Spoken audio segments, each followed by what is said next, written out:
Коми в числе лидеров по урожайности сельскохозяйственных культур. Об успехах аграрной отрасли рассказал глава Коми. Их отметили на Всероссийском агрономическом совещании, которое состоялось на днях в Москве. И это при том, что наш регион относится к зонам рискованного земледелия. Итак, по итогам прошлого года наш регион на 5-м месте по урожайности овощных культур.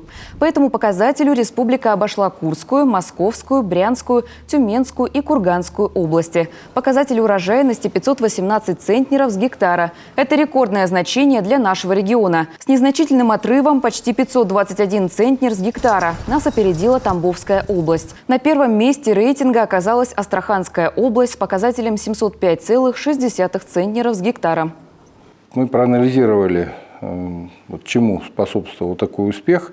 Есть несколько направлений, которые действительно нам помогли добиться такого успеха. Во-первых, это грамотно выстроенная система государственной поддержки. Аграрии вовремя получили субсидии на минеральные удобрения. В 2023 году мы выделили 36 миллионов рублей, что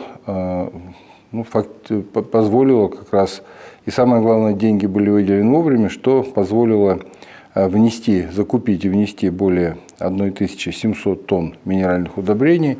И уборочная кампания была завершена с перевыполнением плана. Также было простимулировано производство картофеля и овощей. На эти цели направили 31,5 миллион рублей. В итоге площадь под посадку картофеля была увеличена более чем на 107 гектаров. При поддержке государства аграрии республики обновили семенной фонд. На эти цели было выделено 4 миллиона 760 тысяч рублей. Сельскохозяйственные производители смогли закупить 423 тонны семян. Была предусмотрена и поддержка на обновление техники и оборудования.